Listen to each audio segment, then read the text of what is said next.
समाज में जन्मे सभी संतों गुरुओं महापुरुषों के पावन चरणों में सत सत नमन वंदन करती हूँ।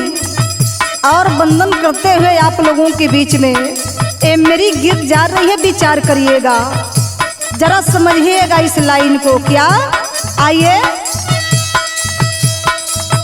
बाबा भीम साहब ऐसा,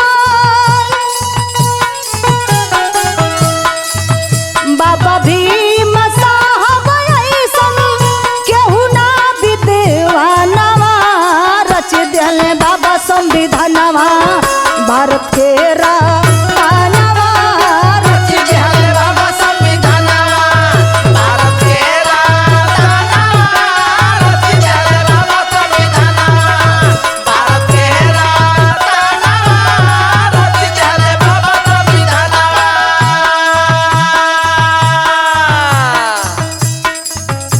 आइए, मैं बताना चाहती हूँ कि आज मैं और आप ये दुनिया के लोग की मैं बात कर रही हूँ कि जो अच्छा जीवन जी रहा है तो उस महापुरुष की देन है, डॉक्टर भीमराव अंबेडकर की देन है, उनकी संविधान की देन है। विचार करिएगा, मेरी लाइन संकेत दे रही है। क्या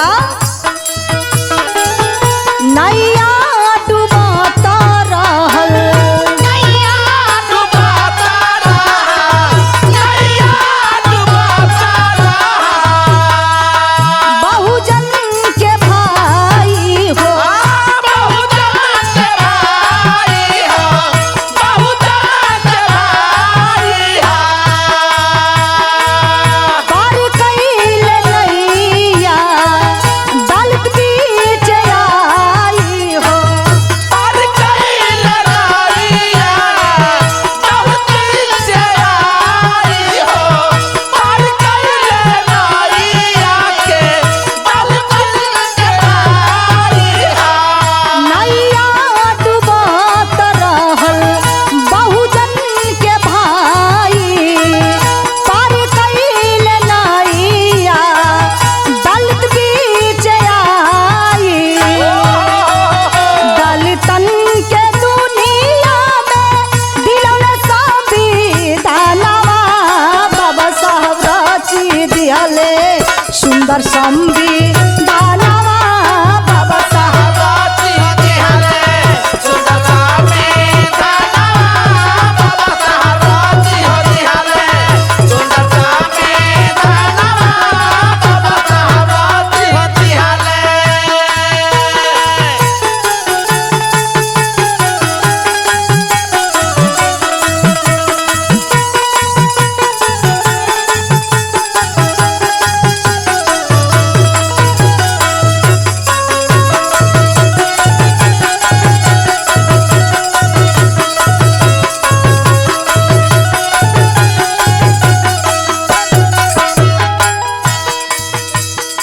जात पात छुआछूत चरम सीमा पर था, लेकिन उस सब चीज को हटा करके हमको आपको अच्छा जीवन दिया, अपने पूरे परिवार को कुर्बानी देते हुए हमको आपको आज सुंदर सा ये जीवन दिया। आज हम जीवन जी रहे हैं तो उस महामानव की देन है। मैं बताना चाहती हूँ क्या कोई के लड़ाई छुआ अछूत के मिटावाले हो, कोई के लड़ाई छुआ छूत के मिटावाले हो, कोई के लड़ाई छुआ छूत के मिटावाले हो। एससी एसटी भीम साहब अन्यमा बनावाले हो, एससी एसटी भीम साहब बनावाले हो, एससी एसटी भीम साहब बनावाले हो।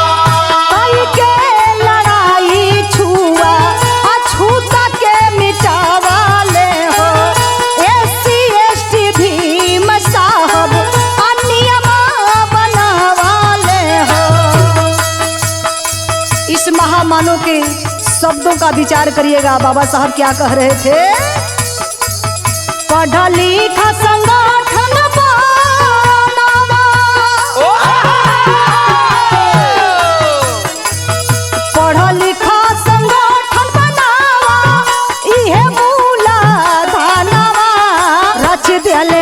संविधानवा भारत के रतनवा रच दिहले बाबा संविधानवा भारत के रतनवा रच दिहले बाबा संविधानवा भारत के रतनवा रच दिहले बाबा संविधानवा।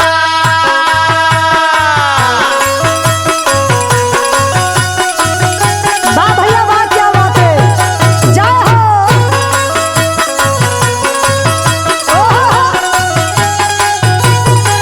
जियो।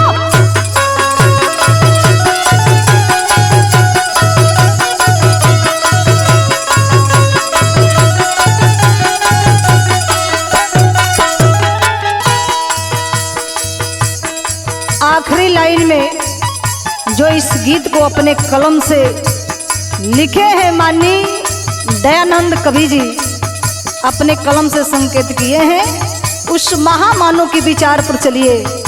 उस महामानव, उस महापुरुषों का क्या सोच था और क्या विचार था, कहना है क्या।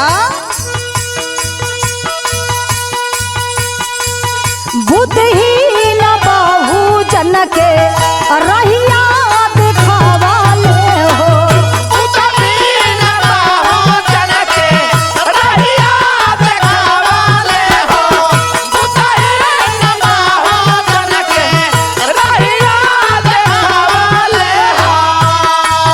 कहे का विदयानंद ला हरिया उठावाले हो, कहे का विदयानंद ला हरिया उठावाले हो, कहे का विदयानंद ला हरिया उठावाले हो। थोड़े मेरे विचार को समझिएगा, मैं क्या कहना चाहती हूँ और कवि जी की कलम संकेत कर रही है उस महामानव का विचार क्या था। बुद्धहीन बहुजन के रहिया देखावाले हो, कहे का विदयानंद ला हरिया उठावाले हो। भैया इसीलिए कहना है हीरा भैया क्या, कहेली सुनीता भीम जी भैले सपनवा रच दिहले बाबा संविधानवा भारत के रतनवा रच दिहले बाबा संविधानवा भारत के रतनवा रच दिहले बाबा संविधानवा भारत के रतनवा रच दिहले बाबा संविधानवा भारत के रतनवा रच दिहले बाबा संविधानवा भारत के रतनवा रच दिहले बाबा संविधानवा भारत के